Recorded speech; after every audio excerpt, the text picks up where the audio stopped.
បាទវីដេអូហ្នឹងមកប្រាប់ពីរបៀបដាក់ពូសញ្ញោ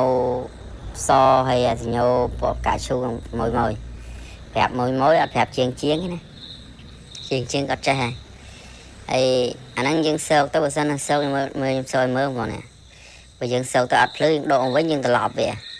គេហ្មងឲ្យភ្លឺហើយទៅគាត់ហ្នឹងសេរីទាបងប្អូនមើលដាក់លេខដឹងហើយ